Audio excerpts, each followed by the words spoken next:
It's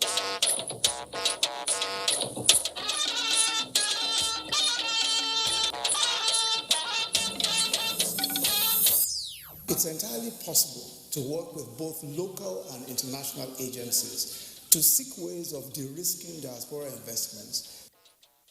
Federal government implores diaspora to take advantage of the stable, conducive environment for economic development. That our committees on Navy, Marine Transport and Finance, you have a big responsibility on your shoulders.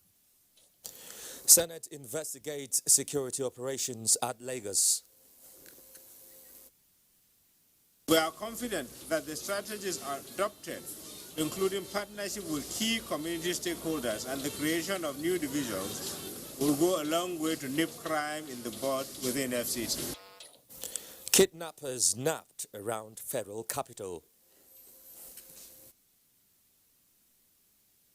The war against corruption is a war of survival for Nigeria. And federal government anti-corruption campaign in focus at a town hall meeting. Hello, good evening and welcome to Network News on the network service of the NTA. I'm Joseph Johnson live in Abuja. With me from our Lagos studio is Dotun Ogoyemi. Advice has gone to Nigerians in the diaspora to take advantage of the federal government's diversification program by investing in such areas as infrastructural development, agriculture, health and renewable energy, which in the last 4 years have been the focus of government. Speaking at the second edition of the Diaspora Investment Summit in Abuja, the Vice President says their investment in these areas will go a long way to fill the funding gaps currently being experienced by the country. State House correspondent Jido Nefade reports. The theme of the second Diaspora Investment Summit is leveraging diaspora resources for economic growth. Vice President Yemi Osinbajo's remark at the event focused on how this could be achieved. How do we mobilize resources for both foreign direct investment and portfolio investment? And how do we effectively market these vehicles? The answers to the many questions, as the Vice President observes, lie in other successful works by countries and agencies that Nigeria can draw from. So now it's entirely possible to work with both local and international agencies to seek ways of de-risking diaspora investments. We're moving on so that at the federal level, working with agencies like NIPC, NEPC, CAC, EFCC, and other agencies, and also at the state level where you work with states to ensure that everything works together. Enacting laws, legislations that will impact positively to the economy, legislation that will have an impact on our economy, legislation that will promote diversification of our economy from oil to non-oil sector. The journey to full and effective partnership between the country and those in the diaspora is becoming more exciting and more promising. Vice President Osinbajo hopes this partnership will last for a very long time. From the banquet hall of the State House, Jide Onifade, NT News. Turning to the legislature, where the Senate has mandated its Committee on Navy and Marine Transport to investigate security activities at safe anchorage area in Lagos ports.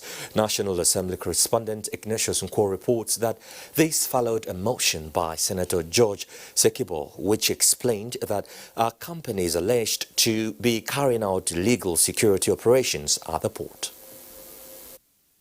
Thursday's plenary was a session without any motion of urgent public importance. Business of the day was confined to the items on the order paper. One of the items that engaged the legislators is the motion that called for the investigation of alleged illegal security operations by a company at the Lagos seaport.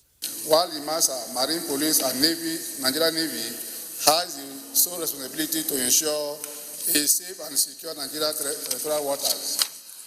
That our committees on Navy, Marine Transport and Finance, you have a big responsibility on your shoulders. This is a serious matter and we have to treat it as such. Senator Mohammed Sani Musa drew the attention of the Senate to the urgent need for the federal government to complete the Kagara Dam and the 1 million gallon water treatment plant in Niger State. This Committee on Water Resources to investigate the delay in the execution of the projects since the negotiation in the year 2001.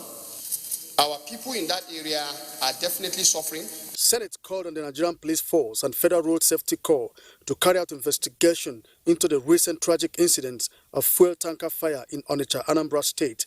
Senator Ifeanyi Ubah moved the motion. The Federal Fire Service, if they have service in Anambra State, they will review their activities. It is for our agencies that are responsible for this to screen these people, to know that the people who are driving, handling these vehicles are same people that can manage. The bill for the establishment of Federal Polytechnic Orogun in Delta State, sponsored by Deputy President of the Senate, Ovie Omo Agege, was passed through second reading.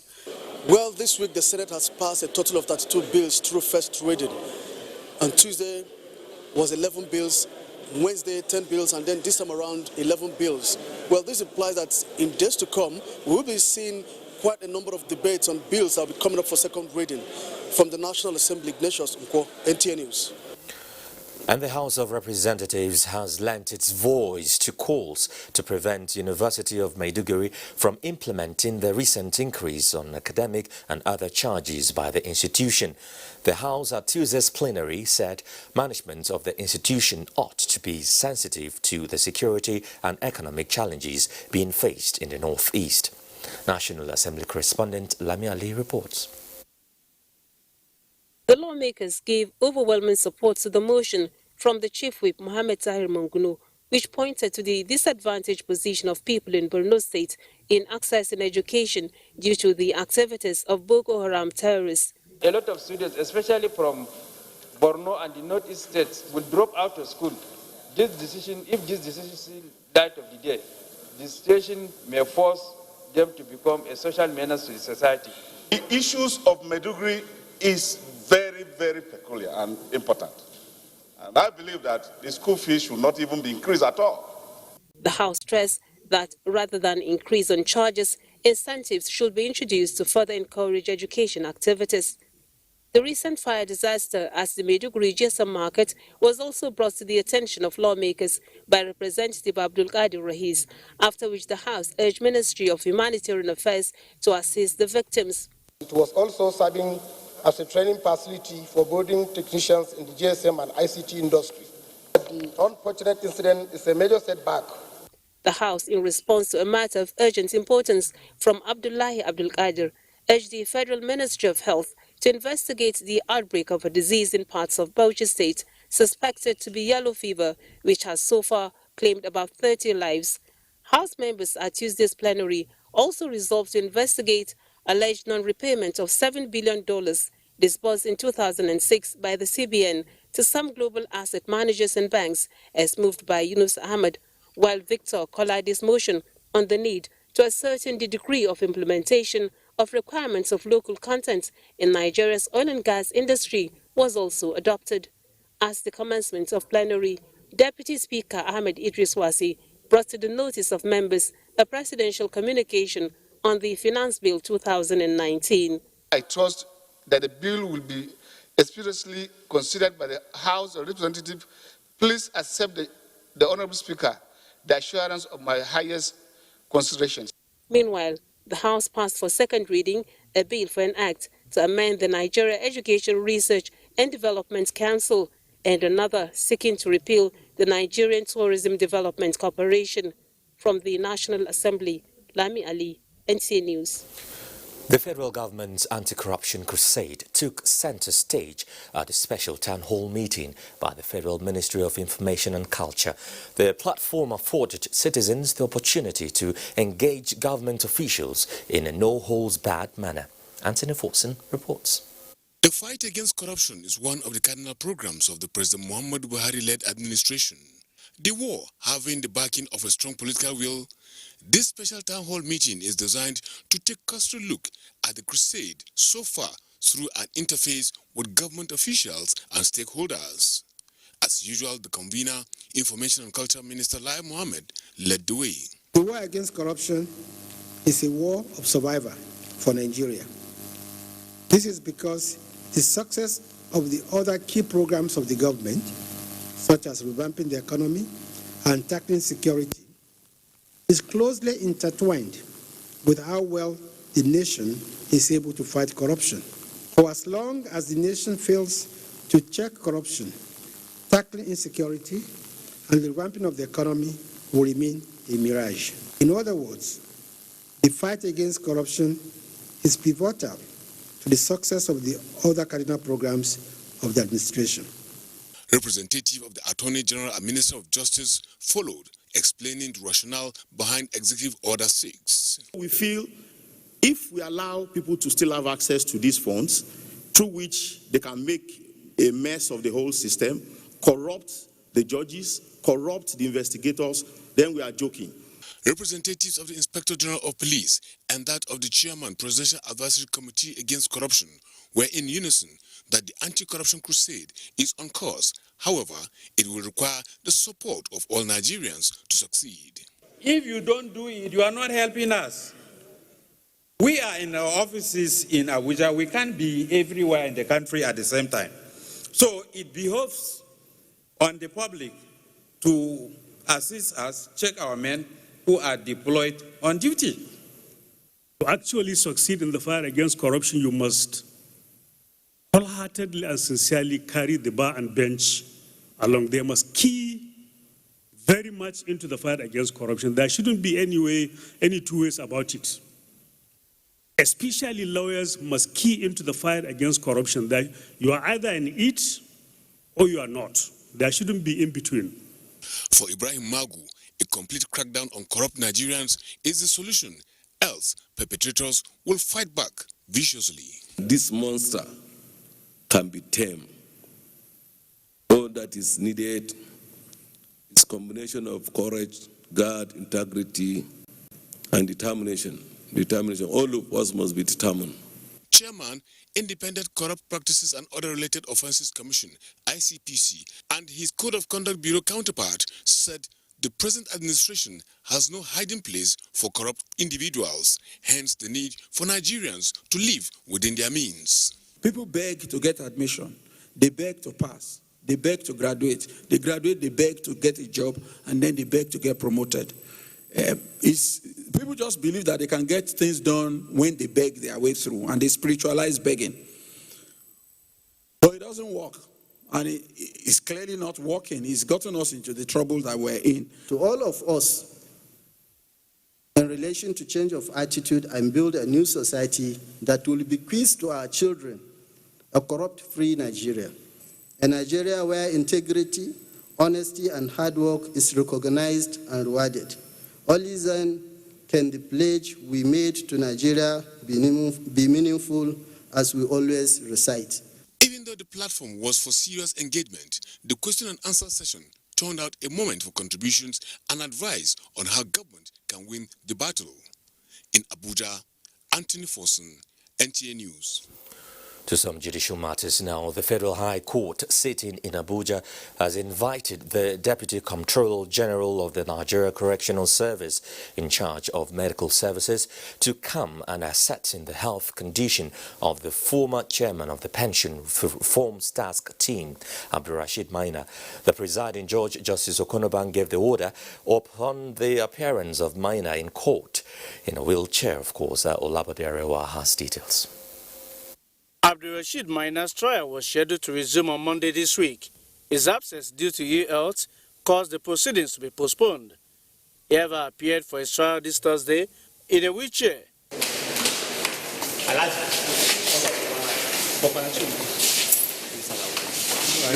The prosecution counsel, Salisu Abubakar, indicated interest in proceeding with the trial, but doubted the suitability of Maina to stand trial.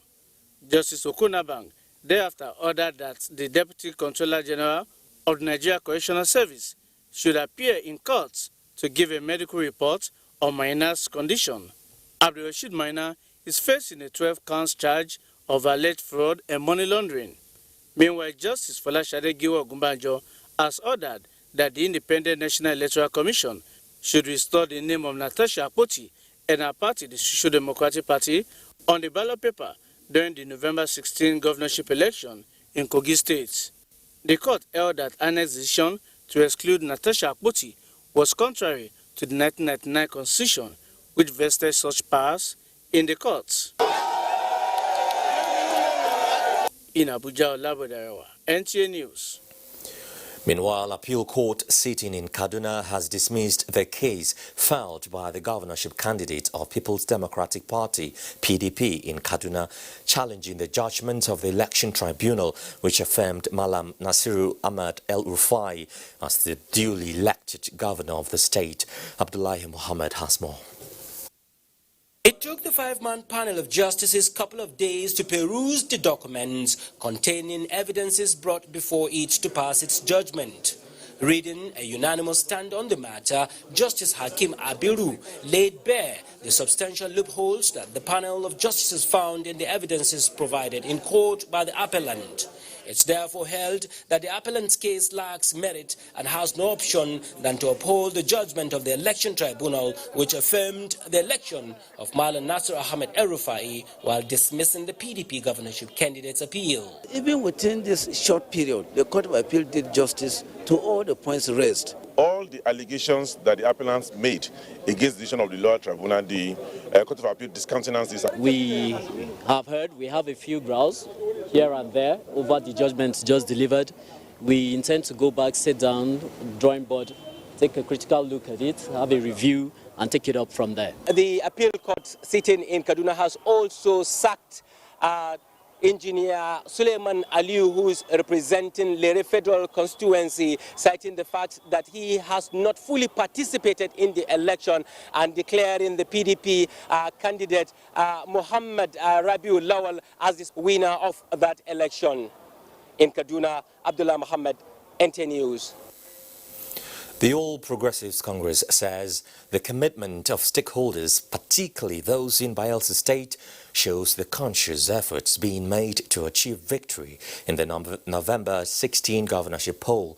The party's national chairman, Adams Oshomole, reiterated this at the end of a meeting with members of the APC 2019 Bayelsa Governorship Campaign Committee in Abuja. Saliu Abdullahi reports. Campaigns are ongoing in Bayelsa and Kogi states ahead of the November 16 governorship elections. So also are various strategies being adopted to engage key players, especially among the political class. The meeting between the APC National Chairman Adams Oshomole and governors of Kebbi and Jigawa states, as well the former Minister of State Agric, Henekin Lukobiri, was behind closed doors. The excitement on their faces at the end correlate with their responses. 4 years or sometimes 8 years for the thief, 1 electoral day for the electorate, and that date is 16th. APC is doing wonderfully well in Bayelsa today. You are all witness to all the rallies that have been happening for both the two parties, and I believe success is ours. I remain a member. Of the APC, I will remain a member and work for the success of the party, which is more important than anybody's personal interest. The All Progressives Congress is hopeful of extending its winning race to Bayelsa State. In Abuja, Salihu Abdullahi, NTA News. Well, to stay with us here on the news on NTA. You're watching NTA Network News with me, Joseph Johnson, in Abuja. The federal government will strengthen disaster management to mitigate incessant fire outbreaks in markets across the country. Minister of Humanitarian Affairs, Disaster Management and Social Development, Sadia Umar Farouk, stated this while commiserating with victims of GSM village fire disaster in Maiduguri, which affected over 500 traders, on behalf of President Muhammadu Buhari. Naomi Aboko reports. The minister, Sadia Umar Farouk, told the GSM village community that President Muhammadu Buhari empathized with the victims and urged them to take precaution to avoid reoccurrence.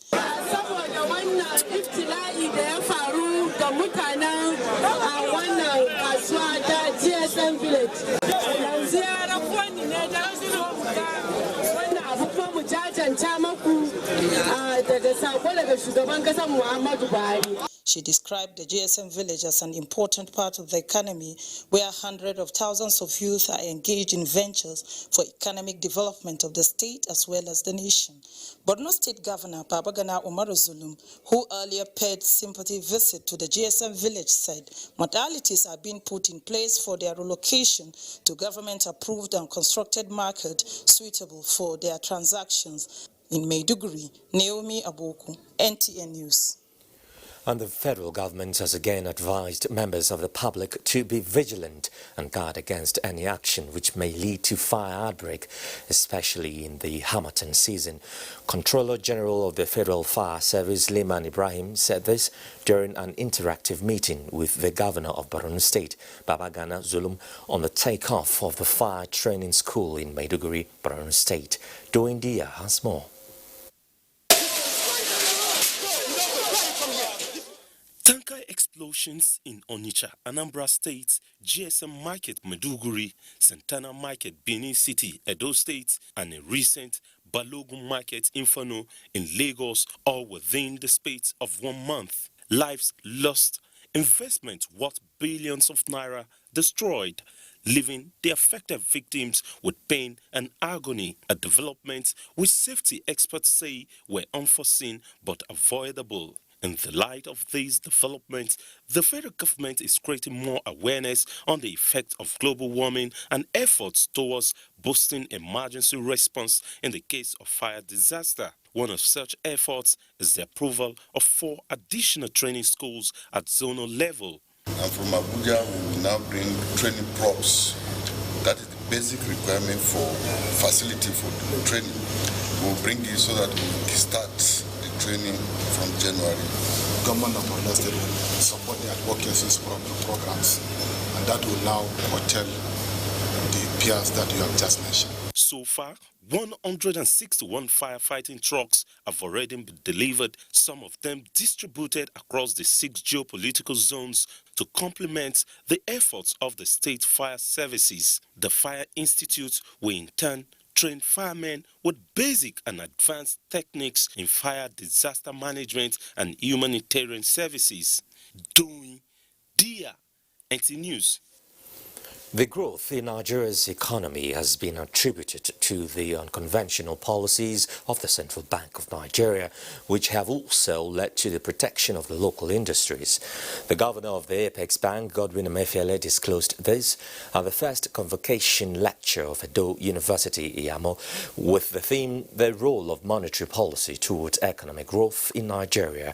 Victor Odion-Acha reports that the lecture had in attendance several dignitaries across professional lines.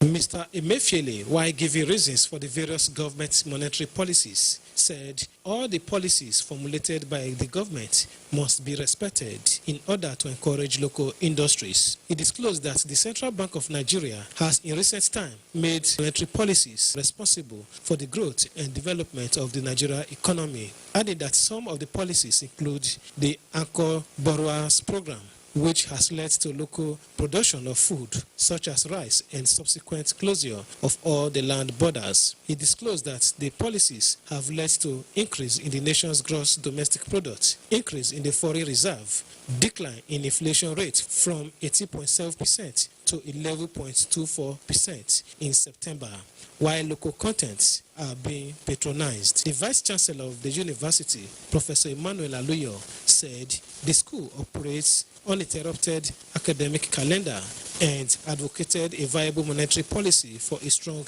economy. The lecture was also attended by the Oba of Lagos, Oba Ridwan Akeolu, in Iyamo. Victor Odion-Acha, NTA News. Belema Oil Producing Limited is reaffirming its commitment to keep putting in place developmental projects across Nigeria that will aid national and economic growth. President and founder of Belema Oil, Jack Ridgetain, said this during a commendation visit by the top management of the Nigerian Army University BU in Abuja. Oluseyi Adiagbo completes the report. One needs not to be told that these new buildings depict the new Nigerian Army University BU, Borno State, established about 2 years the citadel of learning is counting challenges as it keeps depending on sister institutions to carry out some of its academic activities. But the readiness of the first indigenous oil company in Nigeria, the Belema Oil, to build a faculty of engineering, hostels and water supply in the university have infused the university community. That informed this visit by the management to express appreciation to the generous act by the Belema Aid Foundation and its founder, Jack Richtim Jr. This gift that has been given to the university by the president of Belema Oil is such a huge relief as it has addressed one of our most pressing needs. And you yourself should also look downside in the riverine area. So anything you can do through him to assist our area will be very much grateful and appreciative. President and founder Belema Oil, Jack Richtim Jr. explains the choice of building faculty of engineering. As a university, the most important game changer that I believe that will help this great nation is for us to have a strong department that is responsible for research, development, implementation, and monitoring. Jack Richtim urged the university leadership to utilize the facilities and also initiate programs that will have direct impact on the nation, especially women and youths. In Abuja, Oluseyi Adiagbo, NTA News. Let's talk about taxation now, because the federal government says it is laying a firm foundation for adequate funding for government at all tiers beyond aid, grants and borrowing. The chairman of the Joint Tax Board, JTB, Tunde Fowler, stated this in Oka, the flag of the new National Taxpayer Identification Number Registration System for the Southeast Geopolitical Zone. Chukunon Sumabeze reports. Diversifying the nation's economy away from overdependence on oil has been one of the cardinal objectives of the present administration. This convergence of tax experts within the Southeast zone and beyond, the chairman of the Joint Tax Board, Tunde Fowler, says is a further demonstration of federal government's commitment towards widening the country's revenue net through an effective and efficient tax system.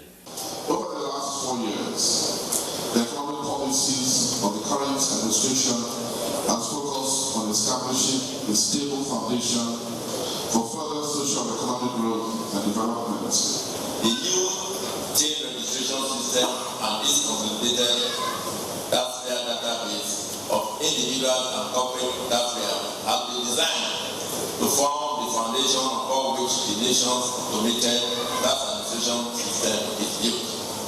With a steady IGR growth in the last 5 years, the Anambra State Governor, represented by his deputy Dr. Kem Okeke, while flagging off the new JTB team registration system for the Southeast Geopolitical Zone, as well as the inauguration of the State Stamp Duties Office and Revenue Stamps, assures of full implementation of the initiative in the state. I'm also delighted to formally acknowledge the modest successes recorded so far from the effective collaboration between the Joint Tax Board and the government of Anambra State, which has led to improved tax administration and revenue generation. The new team registration system is geared at reinforcing the efforts of President Muhammadu Buhari's administration towards improving ease of tax compliance while ensuring a sustainable and inclusive economy for all Nigerians. In Oka, Chukunonsonwa Bueze, NTA News. An indigenous firm, ENL Consortium Limited, is threatening to take Oyo State government to court over the allegation against the company that it inflated the cost of Ibadan Circular Rail project from 14 billion naira to 67 billion naira. Now, the firm has, at a press briefing by its representative in Abuja, issued a 7-day ultimatum to seek redress if the allegation is not retracted. Kenneth Nanim reports. Ibadan Circular Road Concession Project was envisioned as a build, operate, transfer project 13 years ago. It was revoked and re-awarded to ENL Consortium Limited in 2017.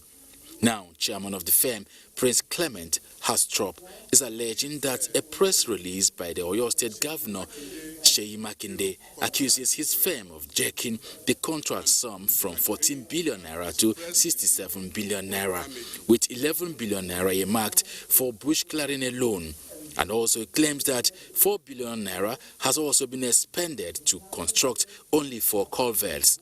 These, he says, are not correct. Bush clearing is only 750 million.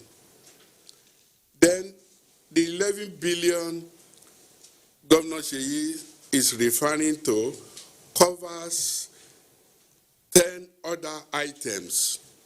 The entire culverts, which is about 52 culverts, and drains is only 4.4 billion.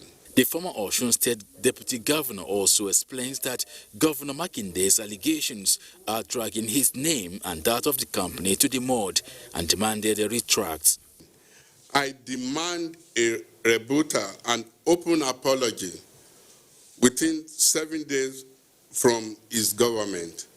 Otherwise, I will have no choice than to go to court to redeem my image before the Nigerian public. Hastrop says he has requested for discussion with the governor on the matter, which he has not been granted. He expressed the readiness of the firm to take Oyo State government to Court of Arbitration in London to seek redress if the contract is revoked. Kenneth Nanim, NTA News. The Secretary to the Government of the Federation, Boss Mustafa, has commended the Federal Road Safety Corps for the level of infrastructural development at the FRSC Academy in Enugu State. The SGF gave the commendation while inaugurating some completed projects at the Academy. Jude Abugu reports. To the benefit of mankind and the glory of God. The projects, which include the 500-seater capacity new auditorium named after the President Muhammadu Buhari, the fully equipped Academy's Information and Communication Complex, and the Academy's Medical Center, the SGF noted are very strategic to the planned expansion of the Academy for the soon-to-commence graduate and postgraduate degree programs on road safety, road management, and transport management. He therefore pleaded with the Enugu State government to donate more lands to the Academy, as a technical assessment team from World Bank would soon visit the Academy. Federal Safety Corps Academy in Enugu State is strategic for several reasons, including the fact that it is the only military and paramilitary academy located in the southeast geopolitical zone. The Corps Marshal, Boboye Oyeyemi, appreciated the President for releasing funds for the projects. He also thanked the Enugu State government and the host community for their support. Government of the day since 2015, when Mr. President came on board, we've been getting unparalleled support. The 5 Southeast governors who sent representatives expressed their willingness to support the Academy as it strives to be the center of excellence in road safety study in Africa. I charge the Academy to be a prime institution for research and development of ideas for road safety management. Established in 2006 and relocated to Enugu State in 2014, the Academy has gradually attained maturity as it recently received the nod of the federal government and the NUC to run graduate and postgraduate degree programs. In Enugu, Jude Abugu, NTA News. It's now time to join Dotun in Lagos for more stories. Over to you, mate. Thank you, Joseph, and welcome to Lagos. Well, let's begin with the maritime sector, where concerns over prolonged delays in gaining access to terminals at the Apapa and Tinkan Island ports. Some freight forwarders and transporters in Lagos are threatening to go on strike. The industrial action, they say, would be the last resort to shipping companies and terminal operators in case they fail to address challenges, particularly excessive charges and demurrage for no fault of theirs. Paul Omukago tells us more.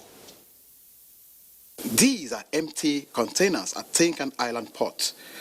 The situation is not different at Apapa Port Complex and is partly responsible for congestion of the ports. While government is making efforts to decongest the ports and reduce the travel time on the road, those in the business of freight forwarding and transportation have expressed doubt over the sincerity of some shipping companies and terminal operators. It is against this background they are calling on the federal government to monitor activities of these firms, which they say contravene government policy on ease of doing business. These people have turned Nigerians into a dumping ground where they can do anything they want. Anything they just feel like. They don't follow the laws. How can you tell me that it takes you 30 days for you to load your container from the port?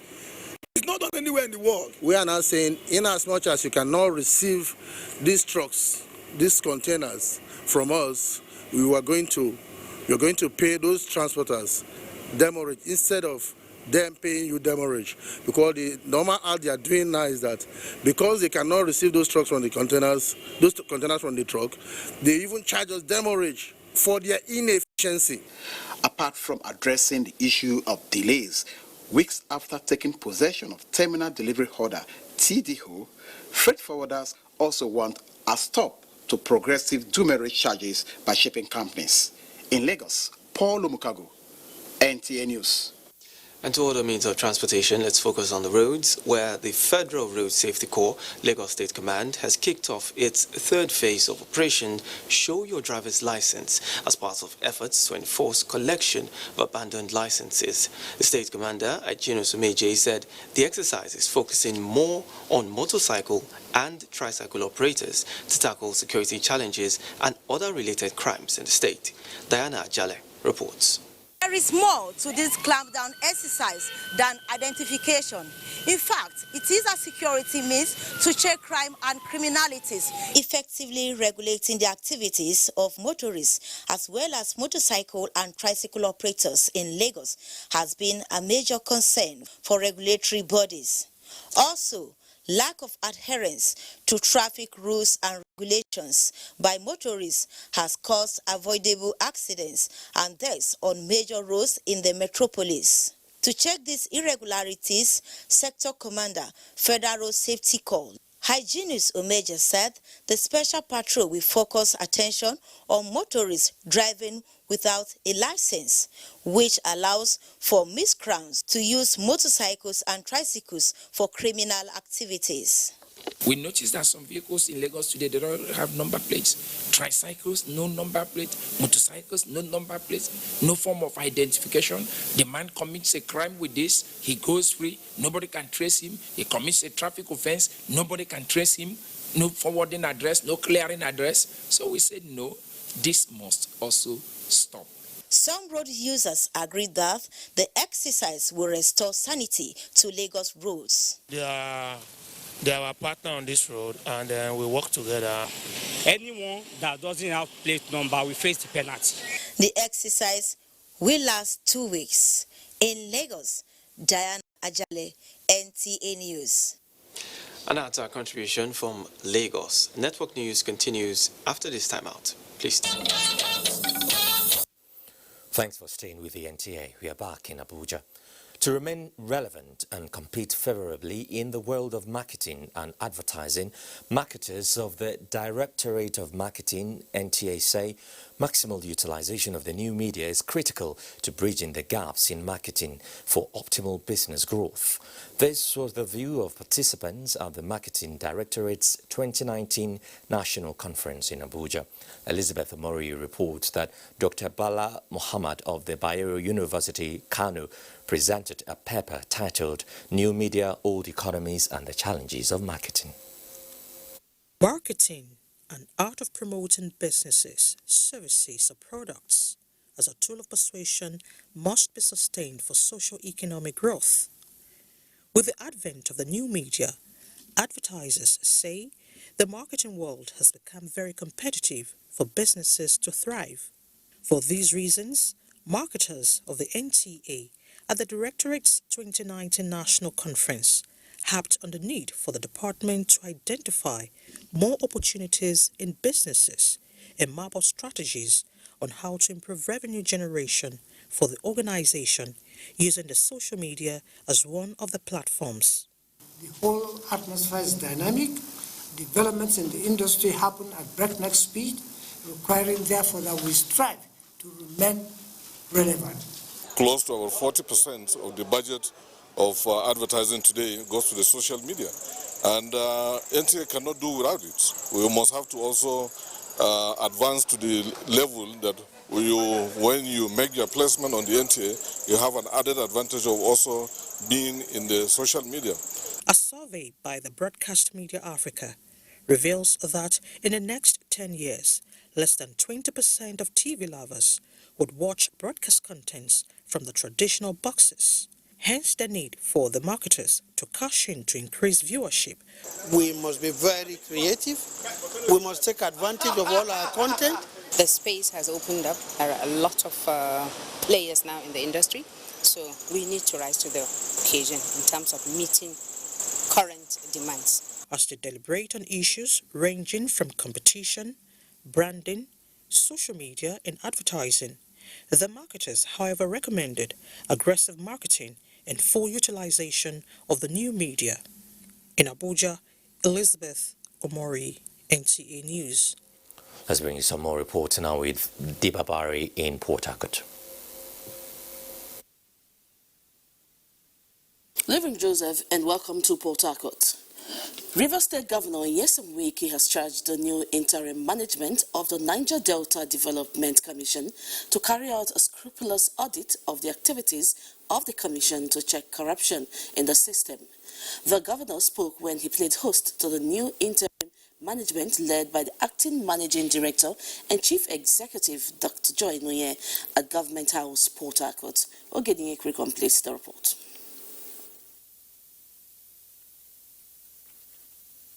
At the head of the delegation of the Niger Delta Development Commission is the acting managing director of the new interim management of the commission, Joy Nunwe.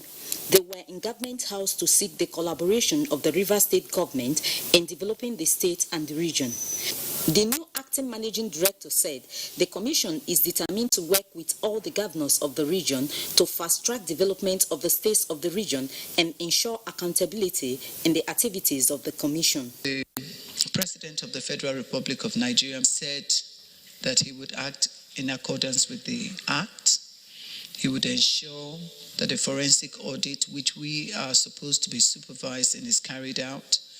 And, of course, he has directed that we ensure that development and accountability takes place now in the commission. Governor Wike expressed disappointment that the aim for which the NDDC was established is being defeated. He said the commission has carried on without their collaboration with the government of the states of the region, especially in project execution. He tasked the new interim management to leave behind good legacies and promise the state government's support in their bid to revamp NDDC. NDDC is finished. It's so corrupt, and therefore there must be a surgical operation. We are in support of it. But the point is that whoever is appointed is the interest of the people of the region. Why can't we sit down and say, look, this is an opportunity to develop our area? The governor also called for the setting up of the NDDC Advisory Council. In Port Harcourt, Ogedinekwe, NTA News. Rivers State Governor Nyesom Wike says inclusive, equitable, and quality education promise hope and offers solution to the many socio-economic challenges confronting Nigeria. The governor was speaking at the 64th National Council on Education in Port Harcourt. Again, Ogedinekwe completes the report. With the theme, Education for Self-Reliance, a tool for the achievement of Education 2030 agenda, Governor Wike said there is wisdom to be inspired by the imperative of the Sustainable Development Goal 4, which demands of countries to ensure inclusive, equitable, and quality education for all by 2030. Our country can be politically stable, economically robust, and socially secure, cohesive, if citizens are not empowered with knowledge. Minister of Education Malam Adamu said the implementation of the African Chartered Agenda 2063 and Sustainable Development Goal 4 have been hampered by human capital. To further improve teacher quality, the Federal Ministry of Education, through the Teacher Registration Council, is developing career path policy to ensure that the teaching profession in Nigeria comes up to date. Minister of Women Affairs Pauline Talin called on stakeholders to scale up advocacy and activities on the promotion of the girl-child education. National Council on Education is the highest decision-making body on education in the country. In Port Harcourt, Oge Dinyekwere, NTA News. And as our beat from Port Harcourt, the news will continue in Abuja after the break. Good evening.